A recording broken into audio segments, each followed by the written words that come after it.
Welcome to Lamwyk Digital, introduced by moderator Ed Goodchild. In this edition of Lamwyk Digital, we're very lucky to be talking to Campbell Macpherson, who is a senior strategic advisor to Bard London and also the author of a best-selling business book. We've set him 3 questions and hopefully you'll find the answers really interesting.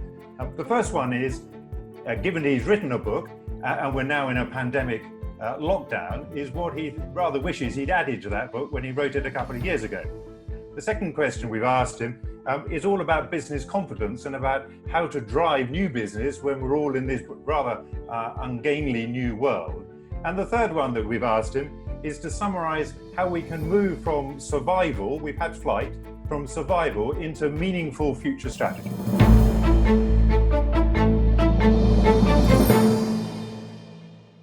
The first thing to do is to realise that now is the time to prepare for success.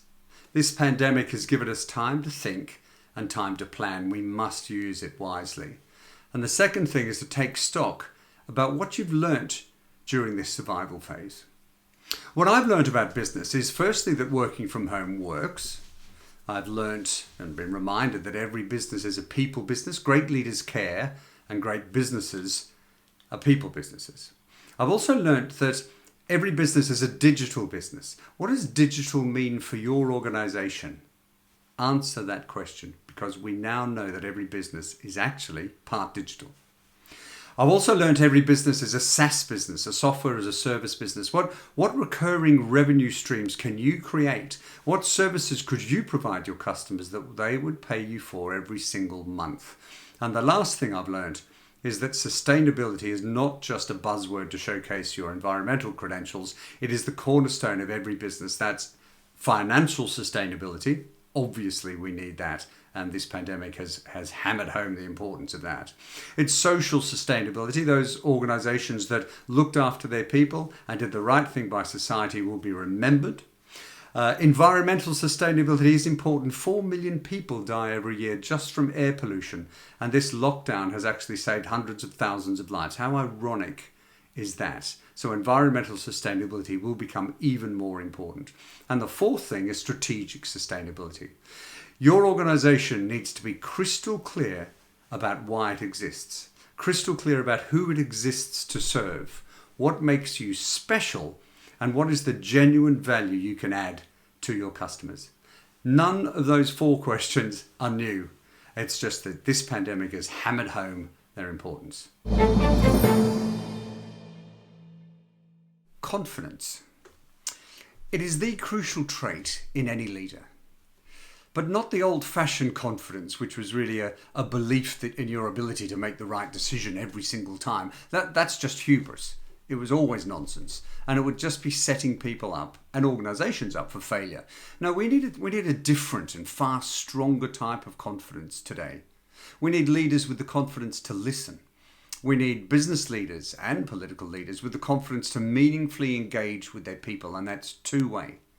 We need the confidence to reassure people with actions, not just hopeful promises.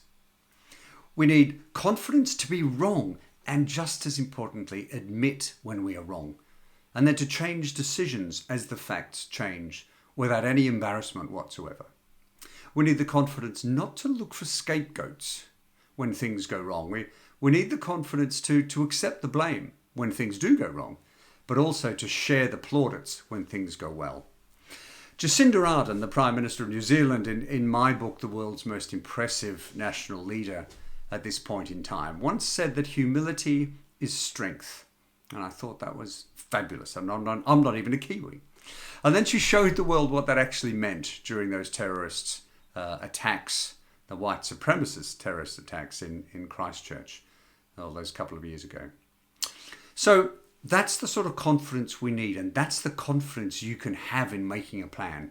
So adopting that sort of mindset, and then you need to gather your team together and ask them some key questions that I outline in my paper. Questions about what has changed for your business during this pandemic. Questions about the strategic themes that we discussed before of digital, of recurring revenue streams, and of sustainability. You need to make sure that your people are genuinely aligned to deliver your strategy, and that always starts with your leadership team.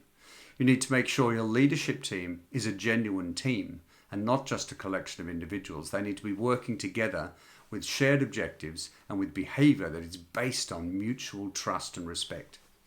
You need to make sure that your leaders are also able and capable of leading change, and 88% of leaders are not. They simply don't have the skills to lead change.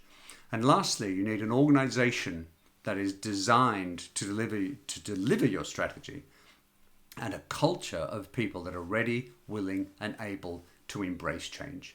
Because if they don't embrace change, nothing will happen. What a delightfully self-indulgent question.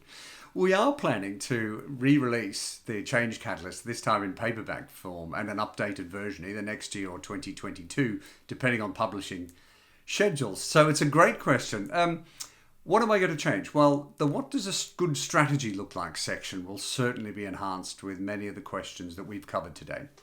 And a new improved strategy framework can already be downloaded from my website. That's changeandstrategy.com. I'll certainly be including a section on leading through times of great uncertainty and volatility. That wasn't included in the Change Catalyst. We'll definitely be updating the sections on Trump. He seems to feature throughout the book in various paragraphs. When I was writing it, he'd just won the 2016 election. So I shall either be commenting on how his appalling leadership behaviour is going during his second term, or why his appalling leadership behaviour lost him the election. But I won't write that until later in the year, because I have no idea which one of those is going to be. And obviously I'll be replacing the lessons learned from Brexit sections with lessons learned from COVID-19. And top of that list will be a chapter on taking scenario planning seriously. Our government had detailed pandemic response plans all ready to go on paper. In fact, they called it the operating framework for managing the response to pandemic influenza. I've got to read this one. And that was in December of 2017 that they updated it. And the first two sentences of that paper, let me read this, is pandemic influenza is recognised by the government as the single most disruptive event facing the UK today. This is 2 and a bit years ago. As such, it remains at the top of the UK government national risk register. But as we all know, a real strategy is more than a well-worded paper. It reminds me of one of the phrases I do use in the Change Catalyst, and that is a strategy without implementation is a daydream. But implementation without strategy is a nightmare. It seems that our government got both, that they really don't have a clear strategy, or didn't have one going into this, nor the ability to actually implement it. So as business leaders, we can't afford to emulate our politicians. The future of our organisations, more importantly, the future of our people, are at stake.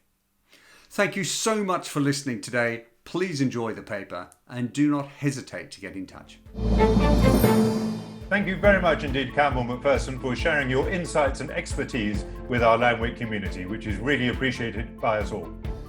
We have a series of speakers lined up who also are looking forward to sharing their expertise with you. Thank you very much indeed for watching.